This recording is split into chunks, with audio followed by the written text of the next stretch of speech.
Hi everyone, my name is Terry Westwell and today is Tuesday, which means it's time to discuss our book of the week, which is The Hating Game by Sally Thorne.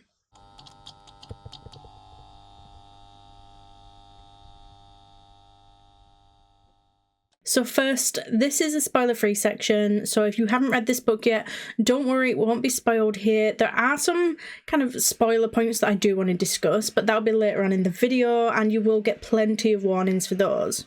If you do want to join in on any of the discussions, or if you'd like to be featured in one of these videos, then we do list the next 4 books down below in the description. You can send me your thoughts, comments, or even a short video clip of you discussing the book. First off, I rated this book 4.5 stars. My favourite genre is dark romantasy, so I do tend to like a little bit of adventure with my romance, so it's not too often that I actually rate a romance book this highly. I thought that it was a sweet and funny romance. It was certainly a little too cheesy at times, but by the end I was really enjoying it, and it was actually one of the things that I liked most about this book. Lucy Hutton and Joshua Templeman sit across from each other every day, and they hate one another. Not dislike, not begrudgingly tolerate, hate.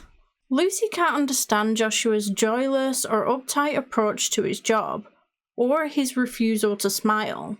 Joshua is clearly baffled by Lucy's overly bright clothes, her quirkiness, and her desire to be liked.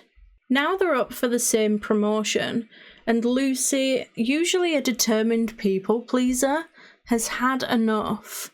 It's time to take him down. But as the tension between Lucy and Joshua reaches its boiling point, it's clear that the battle has only just begun.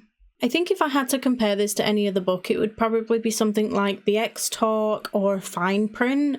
It's this sort of office romance with a good amount of banter between the two characters and a bit of spice. And I would say that all these books do have similar sort of levels of spice. I was honestly delightfully surprised with just how much I enjoyed this book. It was easy to read, the chapter lengths were a really reasonable size, usually being around that 10 to 15 page mark, although I will say that the text in this book was a little bit on the smaller side. There was a little bit of spice, but I wouldn't say that there was a lot. It was a slow burn, and there was an awful lot of tension building up to that point. What I will say is that it was full of cliches and it was really predictable, but I don't know about you, I don't tend to read romance books for the shock or the big twist because we always see those things coming in a romance. I mean, if done well, I don't at all mind the cliches. They're cliches for a reason. At times it was a little bit repetitive and I wanted to shake those main characters, but overall I was rooting for them. I wouldn't say that my fondness for the book was immediate. I mean, it took me a little while to actually get into the book, and it wasn't even a particularly slow start. I think it was just that it took me a little while to actually connect to the characters and their situation. Sometimes how the characters would react and how they were with each other weren't what I would consider realistic, but when I did finally get stuck into the book, I flew through it and I really liked their back and forth. So as for the question, would I recommend the book? Absolutely. I mean, I wouldn't recommend it for anyone who was looking for anything more than a typical sweet, vanilla, sort of steamy romance. But for a romance reader who likes a lot of humour between their characters and an awful lot of tension, then absolutely I would. And will I be reading any more by Sally Thorne? Absolutely. Sally's writing style was nice and easy to read, and I thought that this was a really sweet story, but I do have to confess that I have no clue about any of her other books or what they could even be about, but it's definitely going to have to be something that I look into. Okay, so do you remember at some point in the beginning of this video where I said that you would get a decent amount of warning for any spoilers ahead?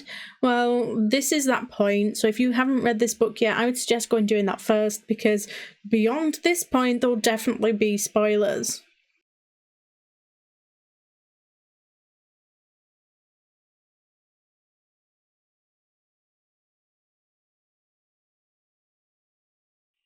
Lucy's freakouts were a bit weird to me. Like, I don't know, maybe people like that do exist in real life, but personally, it's just, I think it's more embarrassing to run away from a situation like that than it is to just have the conversation.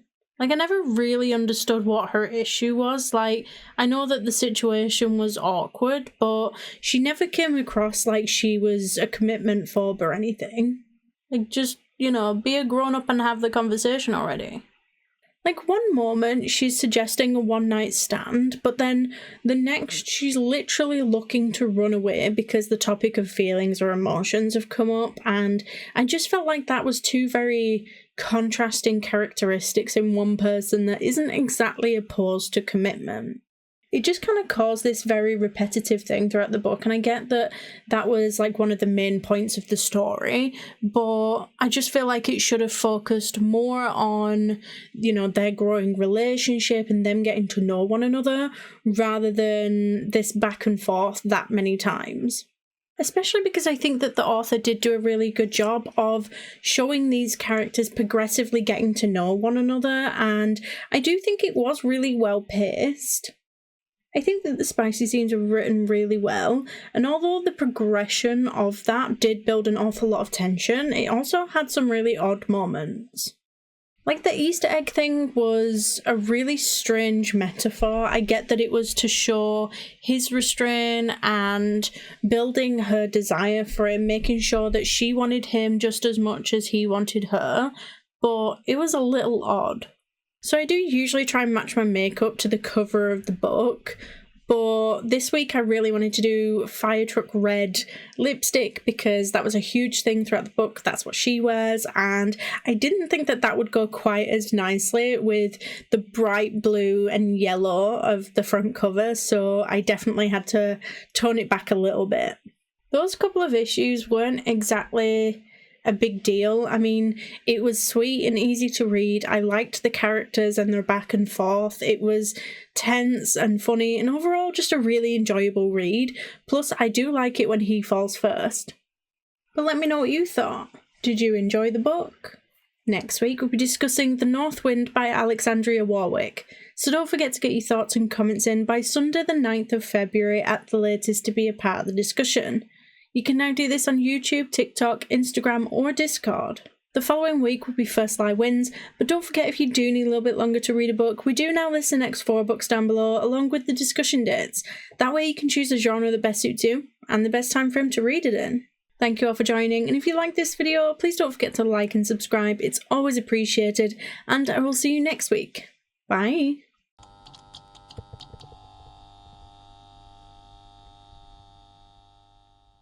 If you like romance, fantasy, or even thriller, basically anything fiction book related, then I suggest you head on over to the channel's intro video, where you can find out more information on how you can take part in this online book club. We announce books at least 4 weeks in advance, and we accept your bookish feedback in a wide manner of ways. Post your comment below a video, send in a voice note, or even send me a short video clip of you discussing the book. Alternatively, you can just send me a direct message.